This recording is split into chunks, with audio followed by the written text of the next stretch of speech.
na pisa na yote paunanga ya moto ya seo yokangolanga na munyama oyo moyini satana saito ninga na motema nga ukanja wato. Si à un moment donné tu te rends compte que tu demandes pardon mais tu retournes sur la même chose, dans ces cas-là il te faut une délivrance. Trouve le courage, demande la prière de délivrance. Je vais vous lire une écriture. Je vais vous lire une écriture. C'est quoi? C'est Paul qui le dit, hein? Souffrez, hein? Je voudrais trouver une écriture, hein? C'est Paul qui le dit dans le livre des Romains. Souffrez, je vais courir très vite avec votre permission. Je vous ai dit qu'aujourd'hui, j'ai déjà expliqué la fête des expiations dans toute sa portée prophétique. Je descends maintenant pour que tu comprennes l'essence de cette fête. Romains chapitre 7. Romains chapitre 7. Je vais commencer. Je vais lire ce verset-là pour vous. Je vais commencer par le verset 15. Romains chapitre 7, verset 15. Car je ne sais pas ce que j'ai fait, et je ne fais point ce que je veux. Je fais ce que j'ai hais. Ok? Ça, je parle de quelqu'un qui demande pardon, mais qui répète. Il t'insulte ta maman, comme on dit chez nous au Congo. Maman nayo. Tu vois, c'est une insulte. Après, quand on te pose, tu as insulté maman, tu dis non, je n'ai pas insulté ta maman, j'ai seulement dit que ta maman. Il y a des gens comme ça. Il insulte ta moutou mounene. Et puis on lui dit, mais tu l'as insulté qu'il a une grosse tête. Il dit non, non, non, j'ai dit la vérité, il a une grosse tête. Non, tu l'as insulté. Même s'il a une grosse tête, mais la manière dont tu as parlé de sa grosse tête était une insulte. Maintenant, tu vois comment tu es en train de couvrir pour ne pas demander pardon. Non, je l'ai insulté, regardez les oreilles. Oh frère, mais tu veux dire, non, non, je n'ai pas insulté, j'ai dit la vérité, il a des grosses oreilles. Non, tu l'as insulté. Parce qu'il est offensé. Il est offusqué. Ok?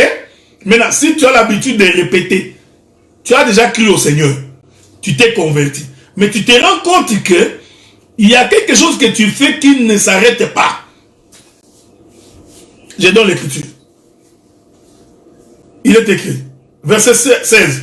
Or, si je fais ce que je ne veux pas, je reconnais par là que la loi est bonne. Et maintenant, ce n'est plus moi qui le fais, mais c'est le péché qui habite en moi.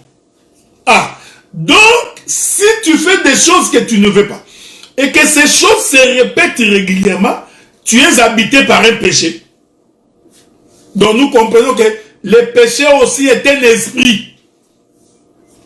Toi, quand il faut délivrer, tu puisses seulement, Dieu, délivre-nous des démons, délivre-nous des sorciers, délivre. Mais la délivrance du péché, ça, les hommes de Dieu ne font pas. Mais frère, il faut aussi prier pour la délivrance du péché. L'homme peut être possédé par le péché. Il est possédé par l'esprit de vol. Il a accepté de suivre Jésus. Mais il est incapable d'abandonner le vol. Tu insultes ton mari, tu insultes ta belle-mère aujourd'hui. Il y a réunion de famille à cause de toi. Et si tu vas demander pardon, c'est parce qu'il y a eu la pression familiale. Je donnerai beaucoup d'éléments. Il y a des gens qui demandent pardon à cause de la pression. Ce n'est pas bon. C'est-à-dire que pour que toi tu comprennes que tu as mal agi, il faut qu'on t'exhorte. Il faut qu'on ouvre la Bible, chapitre 2, verset 14. Tu vois, bien aimé. Donc si on ne t'exhorte pas par toi-même, tu ne peux pas comprendre que ce que tu as fait est mauvais. Il te manque le Saint-Esprit. Donc, un homme comme ça, au lieu de passer le temps à l'exhorter, commencez par le prêcher pour qu'il se convertisse et qu'il puisse recevoir les dons du Saint-Esprit. Comment quelqu'un... Le Saint-Esprit doit te convaincre du péché. C'est ça que la Bible dit. Quand tu as mal agi, le Saint-Esprit en toi doit te dire, ce que j'ai fait est mauvais. Et le Saint-Esprit aussi t'enseignera, puisque ce que j'ai fait est mauvais, je demande pardon. Je vous ai dit, frère, dans la marche de l'église, tu peux par toi-même, par ton jugement, croire que que tu n'as pas mal fait. Mais si ton partenaire, ton frère, ta soeur, se sent offensé par ce que tu as fait, tu demandes quand même pardon. Même si tel n'a pas été ton intention. Verset 19. 18. Ce qui est bon, je le sais, n'habite pas en moi, c'est-à-dire dans ma chair. J'ai la volonté, mais non le pouvoir de faire le bien. Tu vois? Il y a des gens comme ça. Il veut bien. Mais de quelle manière se prendre? Il ne sait pas comment se prendre. Tu vois? Donc, il voudrait bien dire à sa femme, je t'aime, je t'adore. Mais il ne sait pas comment se... Il ne sait pas. Il a des difficultés. Vous comprenez? Donc, nous avons des gens comme ça. Il sait que ce qu'il a fait est mauvais. Il a bien envie de demander pardon. Mais il ne sait pas comment. Il est incapable. J'ai la volonté, mais non le pouvoir de faire le bien. Or, car je ne fais pas le bien que je veux, mais je fais le mal que je ne veux pas. Et si ce que je ne veux pas, ce n'est plus moi qui le fais, c'est le péché qui habite en moi. Je trouve donc en moi cette loi. Quand je veux faire le bien, le mal est attaché à moi. Il y a des gens qui sont incapables de faire le bien. Incapables. Donc, même quand vous lui faites comprendre par toutes les manières, voici le bon chemin. L'homme est têtu. Paul, il dit, le mal est attaché à moi. Car je prends plaisir à la loi de Dieu selon l'homme intérieur. Mais je vois dans mes membres une autre loi qui lutte contre la loi de mon entendement et qui me rend captif de la loi du péché qui est dans mes membres. Tu verras quelqu'un, il dit dans sa bouche de bonnes choses de Dieu. Il dit, il explique les bonnes choses. Il peut t'expliquer l'amour, la charité, toutes ces choses. Mais lui-même est incapable de vivre ça. Tu vois, en lui, il sent les désirs de servir. Mais sa chair est incapable. J'aime ça. Je vais prendre le verset 24. Romains chapitre 7, verset 24. Paul dit, misérable que je suis, qui me délivrera du corps de cette mort? Gloire soit rendue à Dieu par Jésus-Christ notre Seigneur. Ainsi donc, moi-même, je suis par l'entendement esclave de la loi de Dieu, et je suis par la chair esclave de la loi du péché. Donc, un homme comme ça, tu comprends que tu as besoin de la délivrance. Donc, tu veux faire du bien, mais tu es incapable de faire le bien. Tu es incapable de... Tu sais que ce que tu as fait est mauvais, mais demain tu recommences. Après demain tu recommences. À ce moment-là, nous comprenons que tu es possédé. C'est une possession. Il ne faut pas avoir honte de ça. C'est une possession. Il faut demander le secours de Dieu. Il faut demander l'aide de Dieu. Pour que l'Éternel Dieu puisse t'aider à ne plus répéter la même chose. C'est pourquoi je vous avais dit. Donc, quand Dieu te pardonne vraiment, il faut qu'il te donne la capacité de ne plus tomber dans les mêmes péchés. C'est ça le sens du vrai pardon. Maintenant, si cela n'est pas encore arrivé, il faut implorer la délivrance. Il faut à un moment donné à l'église, nous faisons la délivrance de tous ceux qui sont incapables d'abandonner les péchés. Il ne faut pas en avoir honte. Tu es un homme colérique. Toi-même, quand la cuillère tombe, tu es en colère.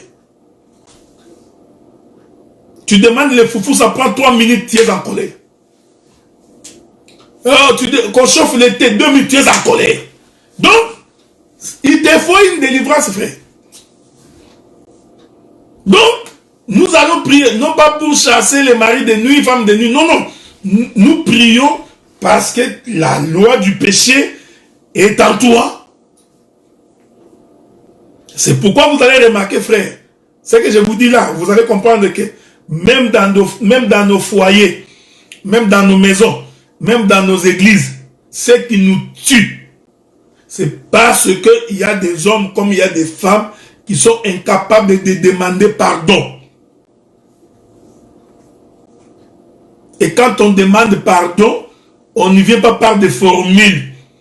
Tu ne viens pas par des suppositions. Tu vas écouter quelqu'un qui dit, moi je n'ai pas de problème avec lui. Pourquoi je vais lui demander pardon? Vous savez, le diable est mauvais. Hein? Donc moi je n'ai pas de problème avec lui. Pourquoi? Attends, je vais vous trouver une écriture. Ah, je vais vous trouver une écriture. Hein? Attendez. Attendez. Attendez. Il ne faut pas fuir. Attends, je vais te trouver l'écriture. Non, moi je n'ai pas de problème avec ses frères. Non, c'est toujours lui qui a des problèmes avec moi. Moi, je n'ai pas de problème. Moi, j'ai le cœur tout blanc, comme la neige. Je te cherche une écriture. Il y a une écriture que je cherche là. Je ne sais pas si je vais le trouver.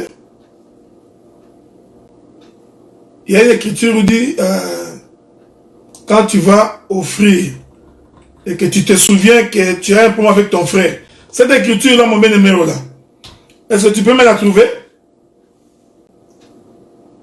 Ah, j'ai trouvé l'écriture. T'as vu? J'aime Dieu. Prenons le livre de Matthieu. Matthieu chapitre 5. Matthieu chapitre 5. Il est écrit. J'aime ça. Ok? Matthieu chapitre 5. Toi qui dis toujours, non frère, moi je n'ai pas de problème avec lui. C'est lui qui a le problème avec moi. Là tu trouves une raison pour ne pas demander pardon. C'est un mauvais esprit. Hein? Je t'informe. Je te le dis avec amour. Matthieu chapitre 5 verset 21. Vous avez entendu qu'il a été dit aux anciens, tu ne tueras point. Celui qui tuera mérite d'être puni par le juge. Mais moi je vous dis que quiconque se met en colère contre son frère mérite d'être puni par le juge. Que celui qui dira à son frère Raka mérite d'être puni par les Sanhédrins. Et que celui qui lui dira insensé mérite d'être puni par le feu de la guerre. Ok? Toi tu es un insensé, comme on dit en lingala, Zoba, tu insultes. Ok? Le verset 23. La Bible dit, si donc tu présentes ton offrande à l'autel, et que là, tu te souviens que ton frère a quelque chose contre toi. J'aime Dieu. Dieu n'a pas dit que là, tu te souviens que toi, tu as un problème contre ton frère. Non, non, non, non, Dieu n'a pas dit ça. Parce que si Dieu avait dit ça, il savait que toi, comme il te connaît, tu allais dire, non Dieu, moi je n'ai pas de problème avec lui. Voilà comment Dieu te connaissant en avance et connaissant l'esprit qui est en toi, il t'a mis une balustrade. Il dit, si là toi tu te souviens que ton frère, c'est-à-dire que ce n'est pas que toi tu as un problème, mais que ton frère, j'aime ça, a quelque chose contre toi. Écoutez ce qu'il a dit. Laisse là ton offrande devant l'autel et va d'abord te réconcilier avec ton frère, puis viens présenter ton offrande. J'aime la Bible, frère. Avez-vous remarqué ça? Parle avec ton frère. Non, non, je ne vais pas causer avec lui. Non, je n'ai pas de problème avec lui. C'est lui qui passe son temps à me calomnier. Oui, oui. Dieu te dit, si toi tu te souviens que lui, pas toi, mais lui, il a un problème avec toi. Tu vois, hein? Tu laisses ton offrande. C'est toi qui vas vers lui. Même si toi tu n'as pas... Vous savez, l'Éternel est bon. Même si toi tu n'as rien contre lui. Mais comme tu te souviens que lui là, il doit avoir un problème contre moi. Que moi je n'ai rien contre lui. Même dans cette hypothèse, Dieu te demande toi d'aller vers. Je suis dans la doctrine. Hein? Ici je suis dans la doctrine. Parce que vous allez comprendre que cette écriture fait en sorte que celui qui donne l'offrande, il ne se reproche de rien. Mais c'est plutôt celui-là, l'autre, qui se reproche. Mais il demande quand même à celui qui ne se reproche de rien d'aller vers. Or, cette chose nous explique aussi le mouvement de Jésus-Christ. Lui qui était saint, sans péché, qui n'avait rien contre nous. Mais puisque nous avons péché, et que l'Éternel Dieu s'est souvenu que nous avons un problème contre lui, qu'est-ce que Dieu fait? Dieu, lui, il fait son déplacement pour venir nous chercher. Est-ce que vous remarquez ça? C'est pourquoi lorsque Adam a mangé le fruit de l'arbre défendu, Adam a fui devant la face de l'Éternel. Adam avait un problème avec Dieu. Mais au lieu que Adam vienne chercher Dieu, Dieu, lui qui n'avait rien contre Adam, va encore faire le déplacement pour aller chercher Adam. Réconcilier. Est-ce que vous comprenez ce que nous disons? C'est très important. Et je t'informe que pour que tu sois capable de faire une telle chose, il faut avoir le Saint-Esprit. Est-ce que vous voyez ça? Il faut vraiment avoir le Saint-Esprit. Le Saint-Esprit voudrait que même quand tu crois que tu as raison, mais que c'est toi qui demandes pardon, c'est toi qui vas vers. Celui qui a la conscience tranquille va toujours vers son frère. Pourquoi? Parce que Dieu sait, comme ton frère a un problème contre toi, il aura des difficultés pour venir parce que son cœur est meurtri. Mais si toi, tu as la paix de l'esprit, la Bible dit, laisse-la ton enfant, va vers. Et Dieu est très, très intelligent. Parce qu'il savait que s'il dit que, si tu te souviens là, que toi, tu as un problème avec ton frère, toi, va vers lui.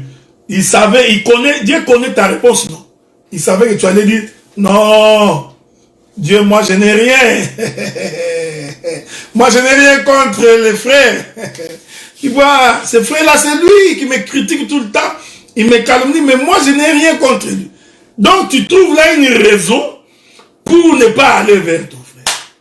Je te donne un conseil, même si tu vas. Même si lui, il trouve que c'est une raison pour s'enorgueillir.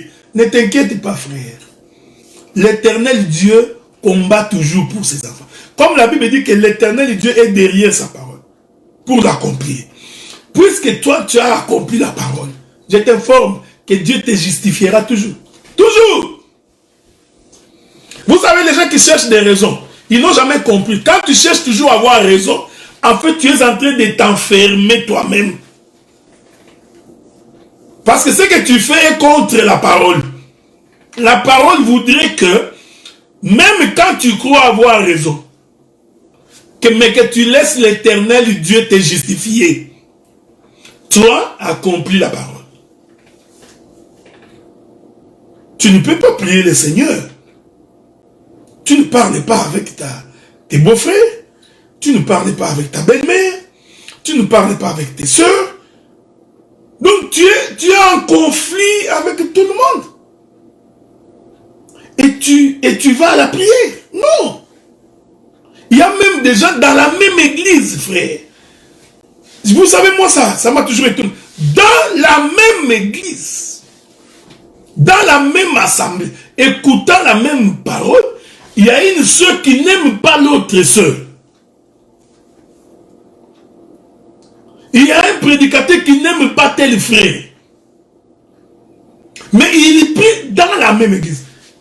On se pose la question, est-ce que vraiment les gens comprennent pourquoi nous en sommes là? Donc la fête des expiations, c'est le pardon du péché. Et je vous ai exhorté de plusieurs manières. Comment on pardonne? Frère, quand on pardonne, on oublie. On ne vient pas rappeler les souvenirs.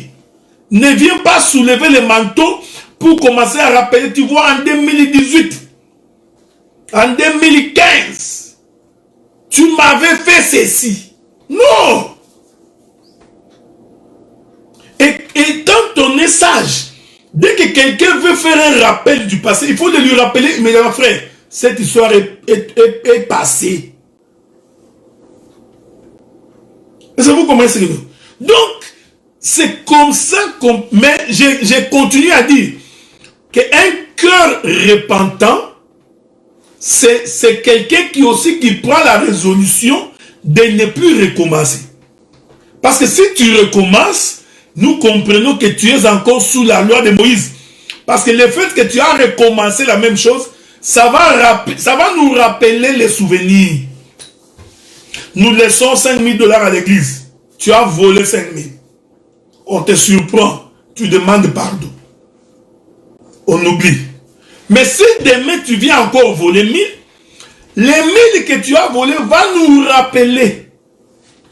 C'est pourquoi l'écriture dit que l'on dise mal de vous, mais qu'on ne vous trouve pas dedans. Donc si tu étais un coureur de jupons, ce n'est pas grave. Tu t'es converti au Seigneur, tu as abandonné, tu as demandé pardon. Gloire soit rendue à Dieu. Mais si on te surprend encore en train de courir derrière les jipettes, eh bien, ton péché va nous rappeler ce que tu étais. Tu entendras, eh bien, Magnon, que c'est la raison montée. Pourquoi? Parce que tu les as rappelés ce que tu étais.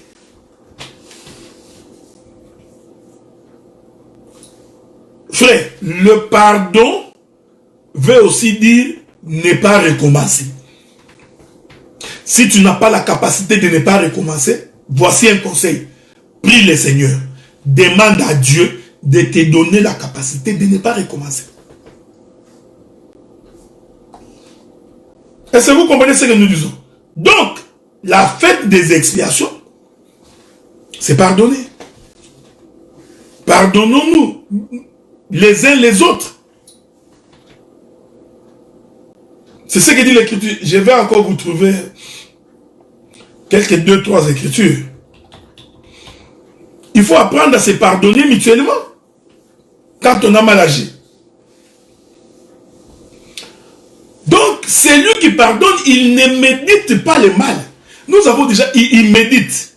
Hein, donc il rumine. Frère, le jour il passera sur mon couloir. Ces jours-là. Je l'ai pardonné, mais s'il recommence encore, tu vois, l'homme dit qu'il a pardonné, mais en même temps, il lui-même croit qu'il va recommencer. Donc, voici sa confession, c'est ça ta foi. Il dit, s'il recommence encore, non frère, il a demandé pardon, oublie, il n'y a pas de s'il recommence encore.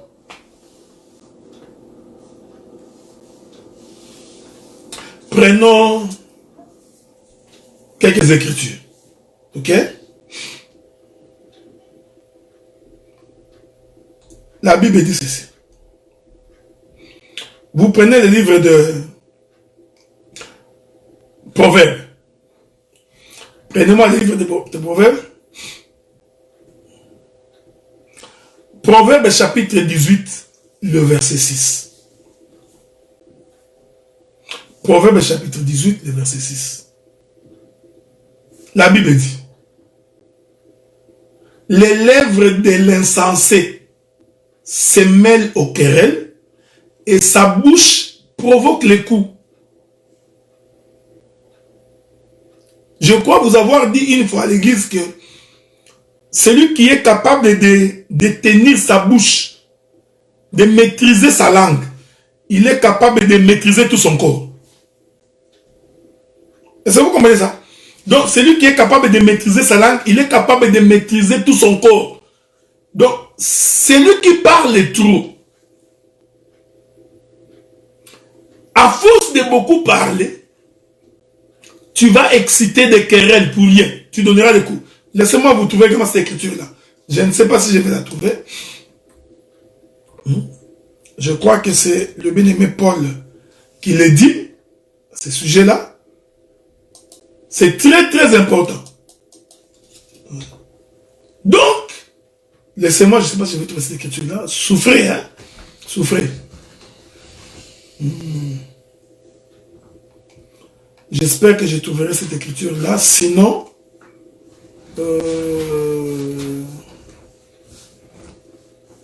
bon.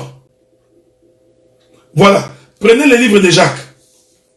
Nous allons prendre le livre de Jacques. Chapitre 3. Jacques, chapitre 3. Prenons ce livre-là. On va lire avec vous.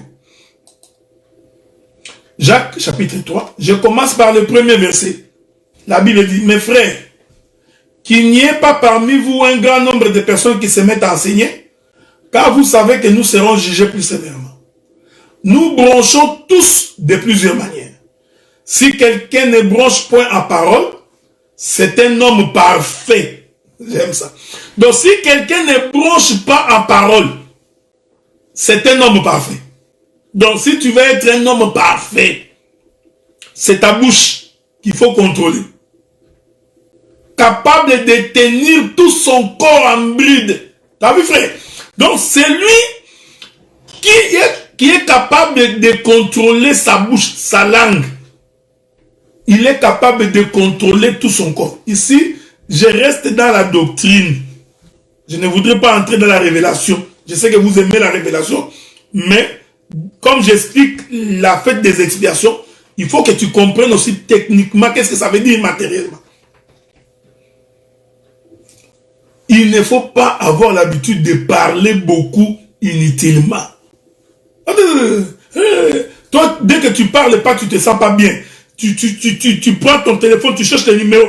Ah, celui-là, ça fait longtemps que je n'ai pas parlé. Comment? Tu l'appelles pour commencer à parler n'importe quoi.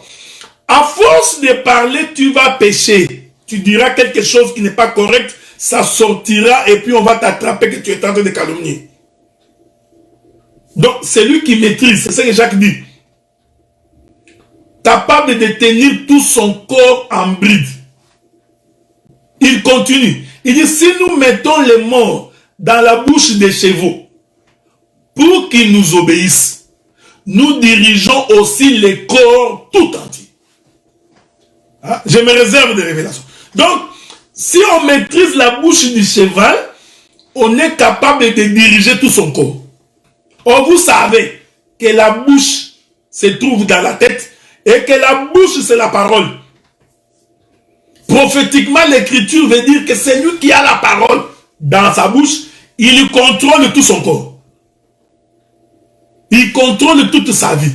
C'est pourquoi, dans l'exemple, dans la doctrine, je vous informe que si, frère, il faut des fois appeler quand c'est important. Causer quand c'est quelque chose d'édifiant. N'appelez pas pour appeler. Non. Non, on t'a appelé, tu vois, tu connais ta belle-sœur. Oui, ma belle-sœur, oui. Ta belle-sœur là qui habitait ma tête. Oui, oui, ma belle-sœur qui habitait ma tête. Ah oui, ah, tu sais, et elle a fait ceci, elle a fait ça. Ça, on t'a raconté. Toi, tu appelles quelqu'un qui ne connaît même pas ta belle-sœur. Dès que tu raccroches, oh, je vais appeler Mado. Mado ne connaît même pas cette belle-sœur-là. Maintenant, tu appelles Mado pour commencer à raconter l'histoire de cette belle-sœur-là que Mado ne connaît même pas. Tu vois, tu commences à pécher pour rien. Et Mado aussi qui ne connaît pas la belle-sœur, elle aussi va se souvenir, ah, moi aussi, ma belle-sœur aussi a fait la même chose. Voilà, vous êtes sortis, vous créez une ramification. Et tu, moi, oui, oui, tu connais aussi les bons frères, mais vous allez où? J'aime la Bible. La Bible dit, Jacques chapitre 3, verset 4, voici, même les navires qui sont si grands et que poussent des vents impétueux sont dirigés par un très petit gouvernail au gré du pilote. Frère, même dans l'église, si vous voulez avoir la paix dans une assemblée, arrêtez de parler inutilement. Vous allez manquer la paix. L'un comme l'autre va être tout le temps offensé à cause de parler. Juste parce que tu parles beaucoup, l'autre va dire qu'il m'a insulté. Tu as entendu, il voulait dire ça. Moi je comprends, je connais cette soeur-là. Quand il a dit ça, en fait, il voulait dire ça. Elle voulait dire quoi? Tu vois? Tu crées la zizanie. Une petite, la bouche, trop petite là. Mais elle est capable d'enflammer tous les villages. Jacques dit, même un grand bateau qui subit le poids des vents impétueux est dirigé par une... Quoi, comment il appelle ça? J'aime ça. Le terme gouvernail? Oui. Par un petit gouvernail. Mais bien aimé dans les seigneurs.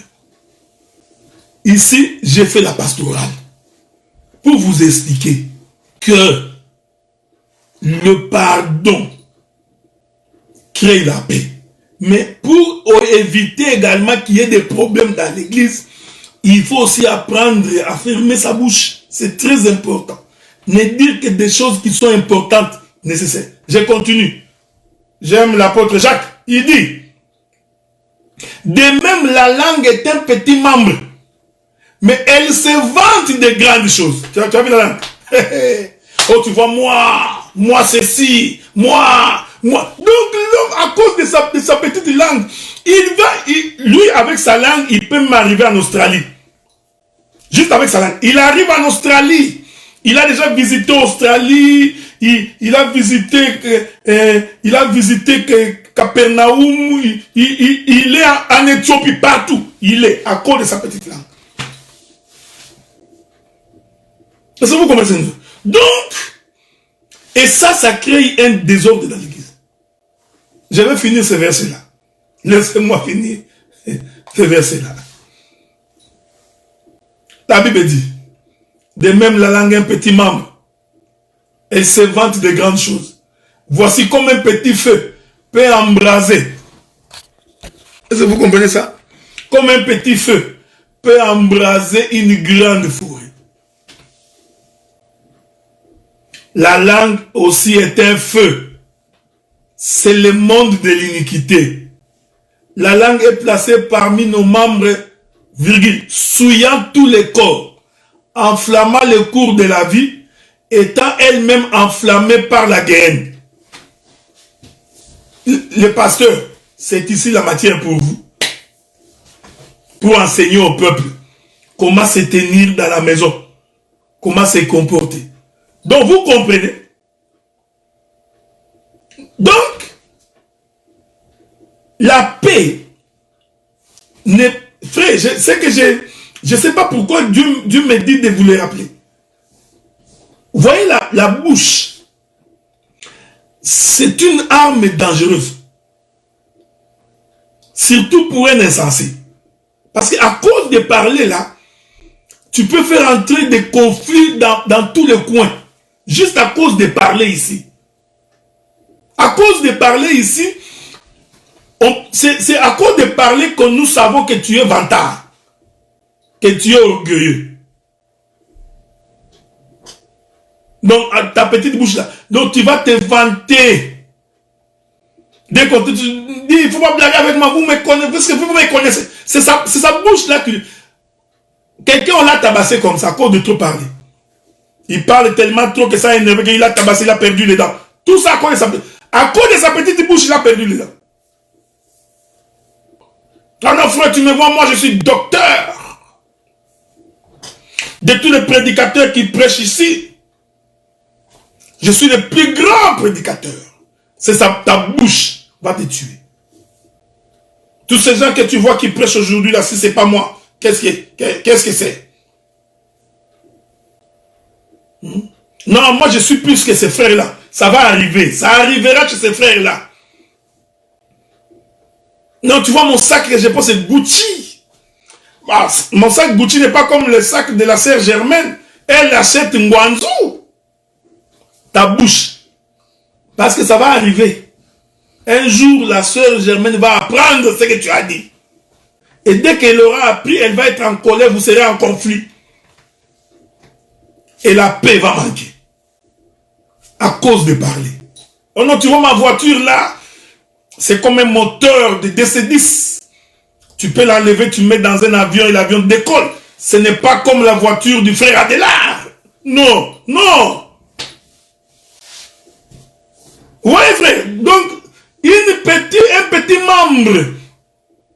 Mais il va créer la panique partout. Donc, l'orgueil, tout. Et ça crée un désordre dans l'église.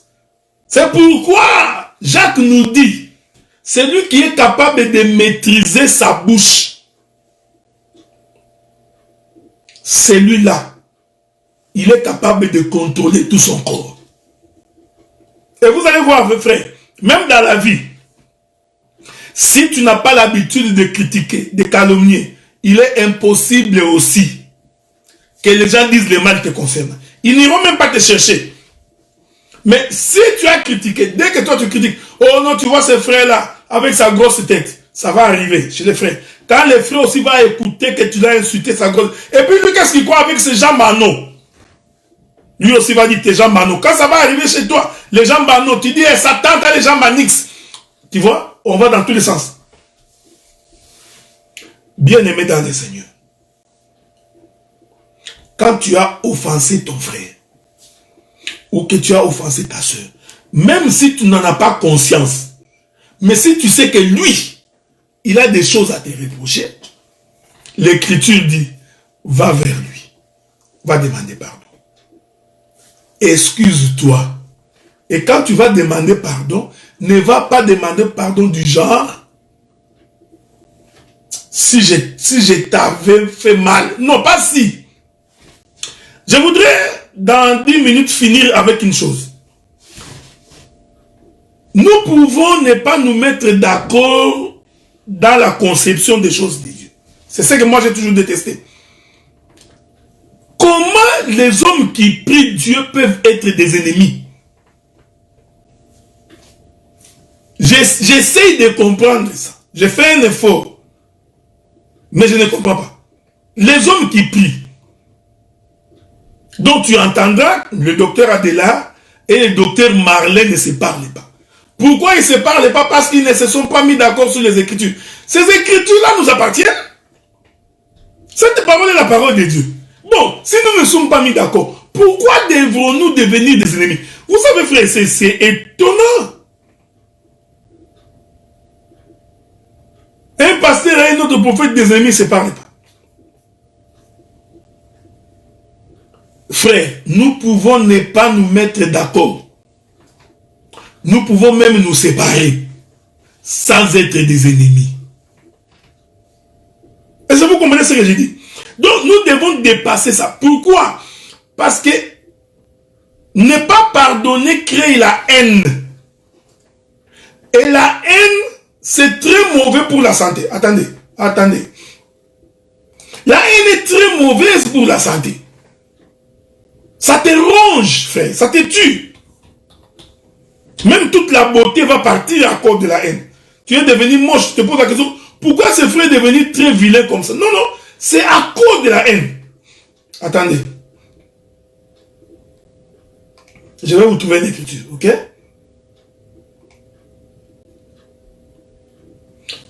Le livre des Proverbes. Je donnerai beaucoup de versets. Quand vous prenez Proverbes chapitre 10, le verset 12, il est écrit: la haine excite des querelles, mais l'amour couvre toutes les fautes. Tu vois, la haine excite les colères. Parce que quand je t'ai haï, je vais parler de toi chez quelqu'un. Cette soeur, je ne l'aime pas. La soeur à qui tu as raconté va faire en sorte que l'autre aussi le saura un jour. C'est pas pour rien que la Bible dit: heureux l'homme qui se confie à l'Éternel. Mais celui qui se confie à l'homme, qu'il soit maudit. Confie-toi à l'homme, tu vas être surpris un jour. Tu seras surpris. L'homme, même quand vous êtes en intimité, attention, le jour sera en colère. Il va faire sortir tout ce que vous vous êtes dit. C'est pourquoi, frère, quand tu causes avec ton frère, ou tu causes avec ta soeur, apprenez à dire que de bonnes choses. Ne parle pas avec ton frère ou ta soeur pour critiquer. Parce que je t'informe que les jours où vous serez en désaccord, c'est ce jour-là que tu sauras que c'est un homme, c'est un humain. Tu seras même étonné, mais je me confie à ses frères. Oui, Dieu a dit: maudit sois-tu, parce que tu t'es confié à l'homme. Parce que l'homme est Dieu le créateur de l'homme, s'est étonné de l'homme. Tu te rends compte, hein? Lui, qui sonde le cœur, il crée l'homme. À un moment donné, Dieu dit, il regarde l'homme et dit: non. La Bible dit que Dieu se répand. Il regrette, il dit: cet homme, l'homme. La haine excite des querelles. Ça va vous mettre en conflit. Proverbe chapitre 10, verset 18. Celui qui dissimule la haine a des lèvres menteuses. Tu vois? La haine va créer le mensonge en toi. Parce que tu vas dire des choses qui ne sont pas vraies. Tu vois? Une seule chose va occasionner plusieurs péchés. Tu vas commencer à mentir. Tu mens parce que tu as la haine. Parce que quand quelqu'un te haït, il ne dira jamais quelque chose de vrai sur toi. Même son jugement est erroné. Tout ce qu'il dit, c'est de la fausseté. Tout ce qu'il dit, il ment parce qu'il a la haine en lui. Donc, un enfant de Dieu ne peut pas développer ce genre de choses. Donc, nous pouvons ne pas nous mettre d'accord. Nous pouvons ne pas marcher ensemble. Mais que la haine n'habite pas en nous, sans quoi ça ne sert à rien de servir Dieu. Je continue.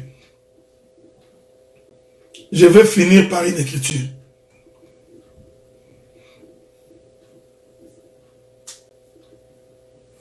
Proverbe chapitre 15. Le verset 17. La Bible dit, mieux vaut de l'herbe pour nourriture. Hein? Mieux vaut de l'herbe pour nourriture. Là où règne l'amour, ouais, mieux vaut que nous mangeons de l'herbe. Là où, comme notre nourriture, mais qu'il y ait l'amour entre nous. Qu'un bœuf engraissé, si la haine est là. Donc, les pasteurs, vous avez de la matière ici. Donc, nous préférons encore que nous mangeons de l'herbe, mais avec amour, dans la paix, dans la dignité, dans la tranquillité, que de manger les bœufs, la viande engraissée, mais pendant que la haine est au milieu de nous.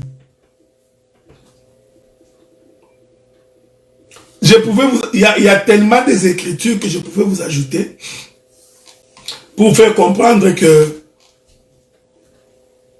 la fête des expiations, c'est que le Seigneur pardonne nos péchés. Et quand Dieu pardonne nos péchés, nous avons aussi pour mission de nous pardonner les uns les autres. Et le pardon, c'est oublier. Mais si le Seigneur nous donne grâce, on reviendra. Que les gens qui se séparent ne sont pas forcément obligés de se haïr. Non. Nous pouvons nous séparer, mais en amour. Parce qu'il faut faire cette différence. Il y a beaucoup de gens qui pensent que la séparation veut dire nécessairement qu'on se haït. Non. On peut se séparer, mais en amour. Mais si la haine habite au milieu de nous, ce n'est pas une bonne chose. Et celui qui sait qu'il a mal agi, il faut qu'il demande pardon. Et qu'il prenne la résolution de ne plus recommencer.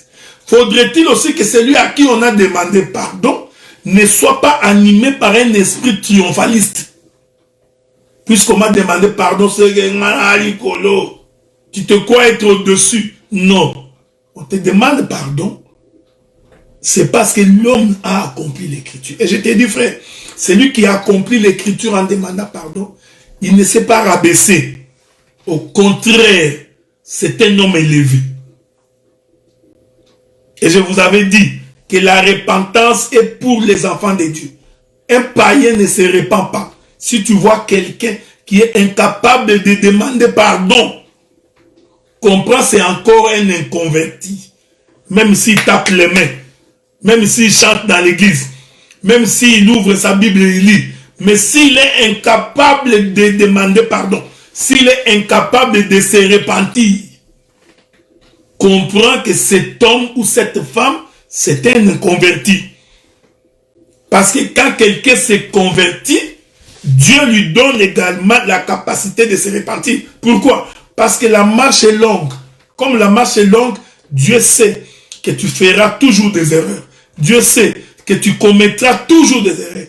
Et quand cette chose arrivera, Dieu qui t'a donné les dons de la repentance, il sait que tu vas te repentir. Il n'y a pas de honte qu'à se repentir, frère.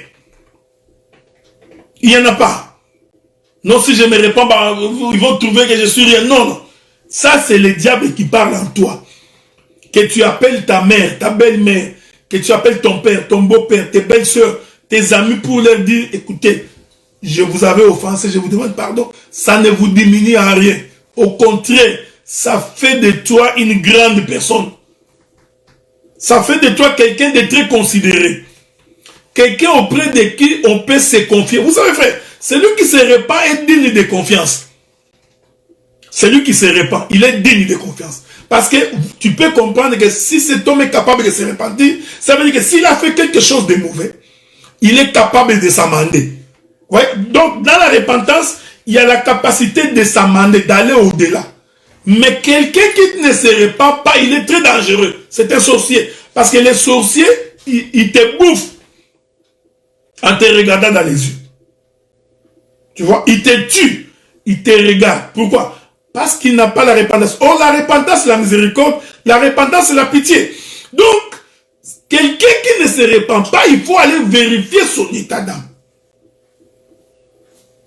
Que l'Éternel Dieu du ciel. J'ai parlé pendant quoi? Presque 2 heures.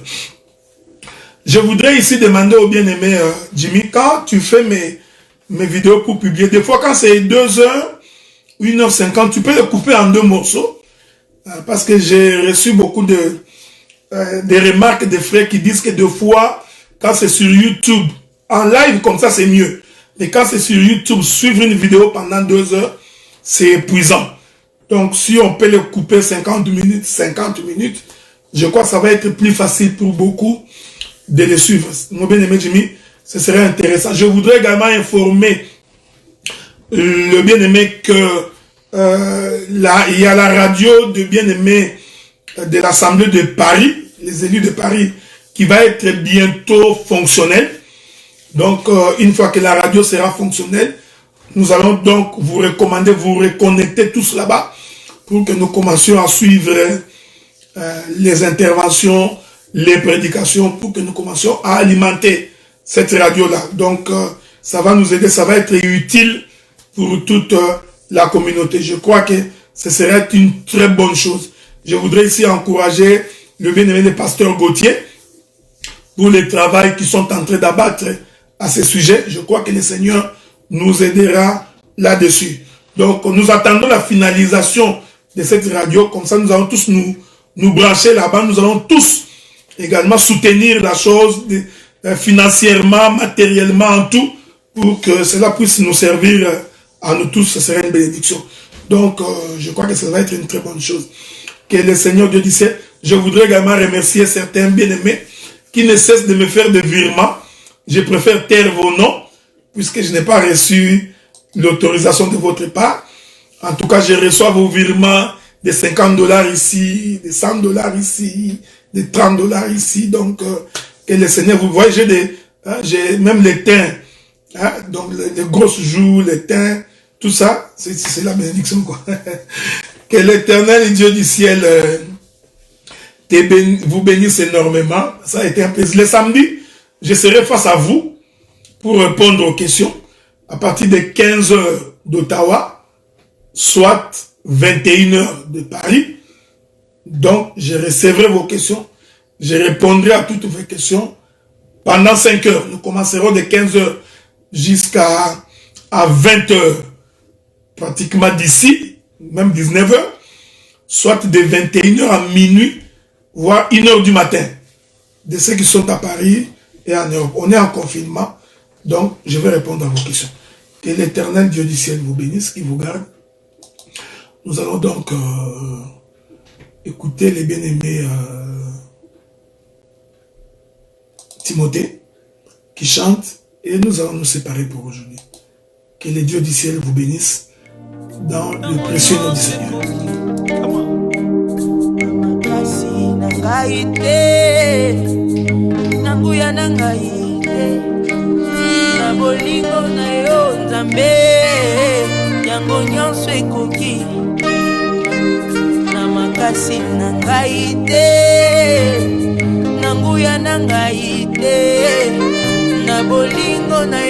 Nzambe, yango nyonso ekoki. Eza mpo na ngai te, boyemu na ngai te, nyonso na ngai te, kolata na ngai te. Kasi nazwi ngolu liboso na yo mosantu, mosumuki oyo azwi ngolu, moto ayambo oyo nazalaki otipa koyenga na liwa na molimo,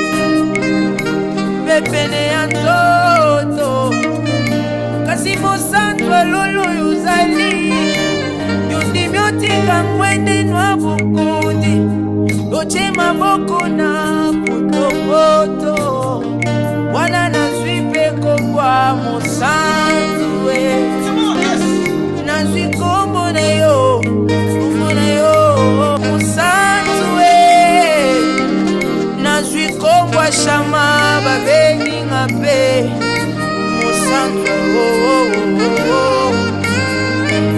mosanzwe ngoyo mosanzwe nazwi kombo na yo. J'aimerais que tu restes ici. Oh my God. Y a-t-il la reconnaissance ce soir ou ce matin? J'aimerais que tu dises ici. Soki kaka pona mukili menga yoyo nazonga mabele Bolokola Shadraka Meshaka na Abednego na moto la loi m'avait condamné bwakaki nga na moto logique boyaki nga yo na bosomoki oyo asielekeli nga yo olaninga na moto ebangi otumba nga yo. Tu peux faire ça comment? Moto yambo oyo nazalaki otepa koyenga na liwa na molimo mepene ya ndoto kasi mozando lolo yozali yondimi otika ngwende nwa bukundi oje maboko na potopoto wana babengi nga mpe mosanzwe nazwi kombo na yo kombo shama nazwi kombo na yo babengi nga mpe mosanzwe nazwi kombo na yo kombo na yo.